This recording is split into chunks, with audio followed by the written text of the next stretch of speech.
Welcome back. Let's take you now back to that discussion on the SADC double Troika meeting that's released a statement on its technical deployment to Mozambique. We're joined now by Piers Pigou, who's a senior consultant for Southern Africa at the International Crisis Group. Mr. Pigou, a very good evening to you, and thank you so much for speaking to us.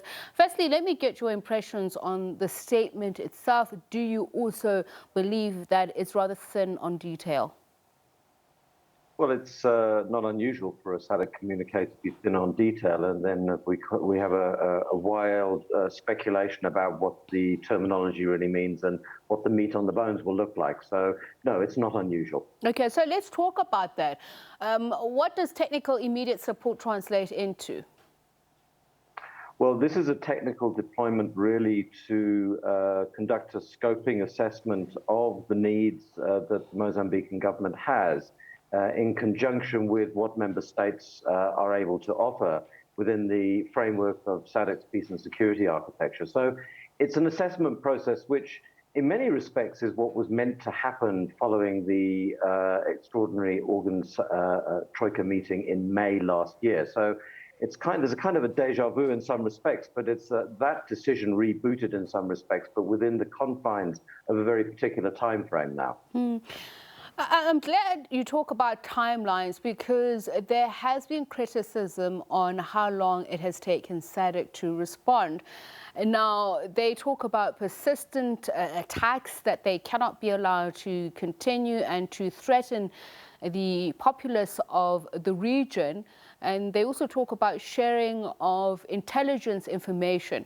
Should this not have been happening since 2017 and action taken sooner? Well, if we look back at SADC's engagement on this particular issue, it really only took off during the course of 2020 when President Mnangagwa effectively press-ganged President Nyusi into a meeting in Harare in May. And from there, SADC has really been trying to get Maputo to engage with it on this issue. And Maputo has seemed to be resistant in terms of pushing back a dedicated focus on this issue and not putting together a strategic roadmap against which SADC member states would be able to engage. Instead, this is Maputo now, preferring to engage on a bilateral basis with member states in the region. So let's talk about President Filipe Nyusi. There has been criticism against him by aid groups and obviously other observers from outside. Do you think that SADC has acted within the criticism against it, saying that it has been rather apologetic, that it continues to display a history of quote-unquote quiet diplomacy? Well, SADC traditionally operates within the context of solidarity politics, and it was unlikely you were ever going to see any kind of criticism against a member state. I mean, this would set a kind of precedent that most member states would balk at, I think. So it also has to engage on the basis of consensus, and it must try and reach an agreement with Mozambique on this issue. And if Mozambique is resistant, there's only limited amounts of options on the table.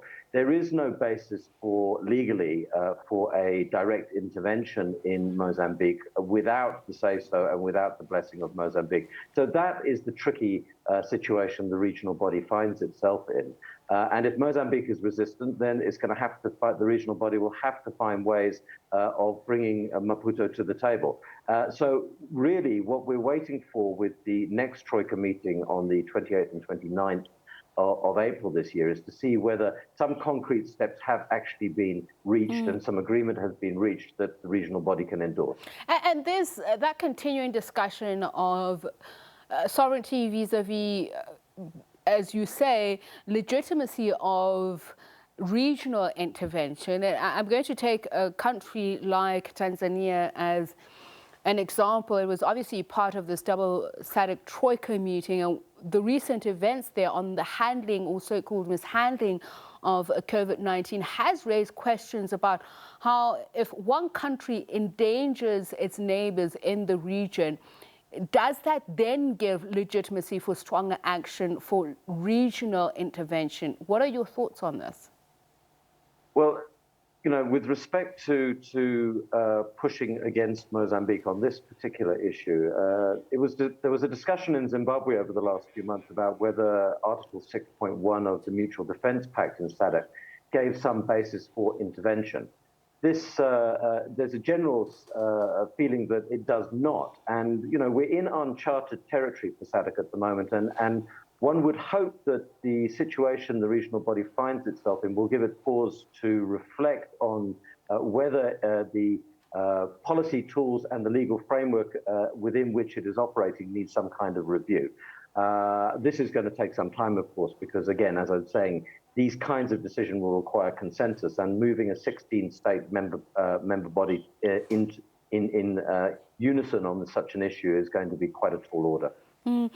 Just in terms of the international society and humanitarian aid, there has been criticism against some organizations, some countries, on what is being called a proclivity to intervene even where they're not needed. So what do you think about what is said to be the lack of detail on addressing the security and humanitarian crisis there? Is it because of a recognition of this, that sometimes it is being used for nefarious means by some organization, or is there a real situation here that needs proper discussion on how to address it immediately?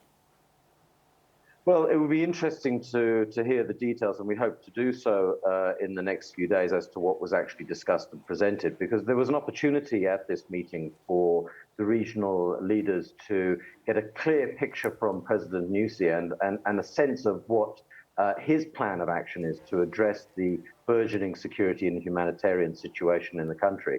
Whilst the communique makes reference to the terrible situation there, the reality is that no decision was made on how best to intervene in the short term to deal with that, to arrest the decline in the security and humanitarian situation. Important to remember there are over 750,000 people now displaced in Cabo Delgado, and the security situation, whilst the government of Mozambique says it has resecured Palma, many other areas of the province remain very insecure. And according to a number of security analysts, the insurgency is unlikely to dissipate anytime soon. So these immediate concerns need to be addressed, and there's a real sense that Mozambican state and its security forces is not fit for purpose in that regard. All right, thank you so much for speaking to us. Piers Pigou is Senior Consultant for Southern Africa at the International Crisis Group.